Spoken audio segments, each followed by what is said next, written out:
Maybe it's silly, maybe it's just a bad idea.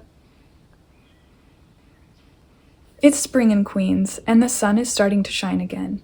It streams through the window, bleaching my poor green couch, and beckons me to come, bask, dream. My life is energized by the light. I live for a sunny day. Though I must confess I prefer to enjoy it from a window seat. My indoor cat inclinations are hard to break. I love to sit down, breathe the bright air, and pour my love into something creative, an idea or craft or gift, especially if it's thoughtful and small.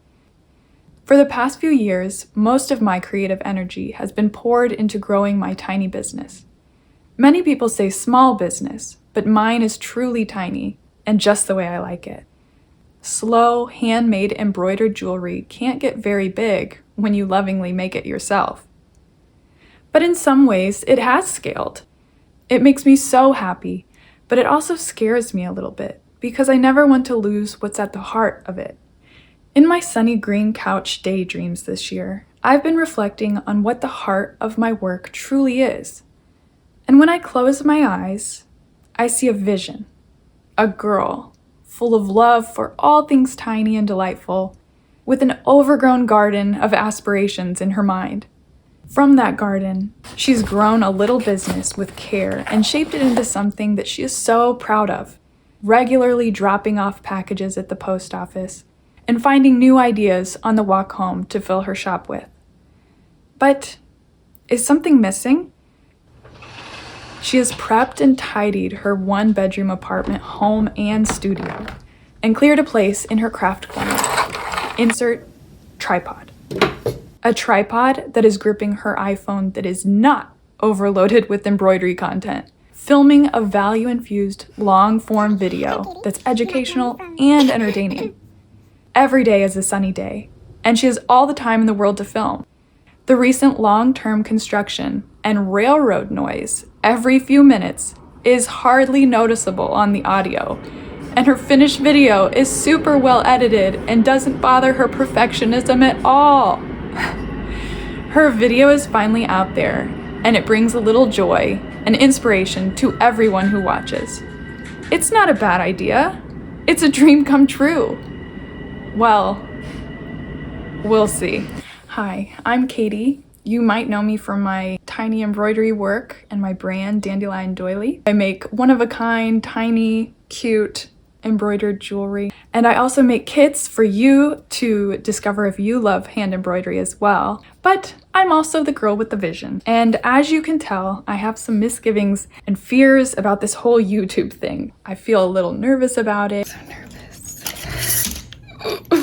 I'm not sure if it's the right thing, but there's a few things that have changed in my life or that I've reflected on that have made me feel like maybe it is the right time. Maybe it is a good thing to try. Running a business has been so fun. For the past few years, I've been very focused on making items to put into my shop. Every purchase that's made through my shop makes a difference in my life positively. I feel really good when I make sales. Everything I've made with integrity. I'm really proud of it. I think it's worth what I price it at, even though sometimes it's a little too fair. But I'm finding it more difficult to afford things these days, and spending just stings a little bit more. I also have a full-time job that helps me stay afloat and keeps the pressure off of my creativity as the only means for survival. One thing I realized this year is that I want to be more creative freely. And by freely, I mean wider than just embroidery. On my Instagram, I keep it just to embroidery, which is good. It's a very strong niche. It's a good focus, and I love it. But I've also had this draw to just be more free in my creative endeavors. I love to sketch. I love to draw. I love to paint. I like crochet. There's all these other things that I would really love to explore. And when I'm so focused on my business, it's just embroidery. So I'd like to do something a little bit wider and maybe share that here. And I'd also like to do something a little bit deeper than just business transactions. That's not what it is with my business. I think that it does go deeper. But I want to offer valuable things that are accessible to everyone and be generous from one creative to another. I get asked all the time if I have tutorials on YouTube, and I do, but they're specific for my embroidery kits that I sell. They took a lot of time, they took a lot of energy. I feel good about selling them, and I think it's worth what I ask, but outside of that, I do think there are some things that I could just share and contribute to the creative well-being of the world. Not that I know anything super special or I'm keeping that from anybody. I don't think that's true, but I think that I can give a little bit more freely. How many times have I said that?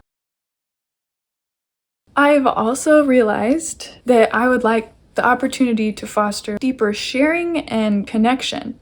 Right now, Dandelion Doiley is only on Instagram, where I share little bits of behind the scenes and my work and what I sell on Etsy. But both of these platforms don't really allow for a way to share deeply or connect.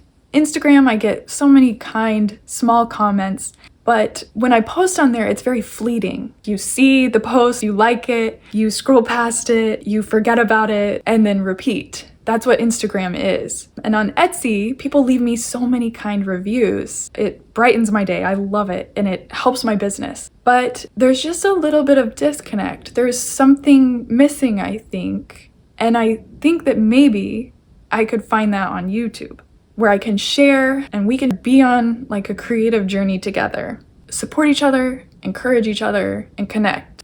I do think the content that I put out on Instagram and Etsy, like, it's important and it's good, but I do think it would be nice to have somewhere to put content that is more lasting and substantial. I also think it would be fun to have a YouTube because I really enjoy YouTube and I find company and encouragement there. I love to just turn on YouTube in the background while I'm doing like a boring task or chore. Wait for the train.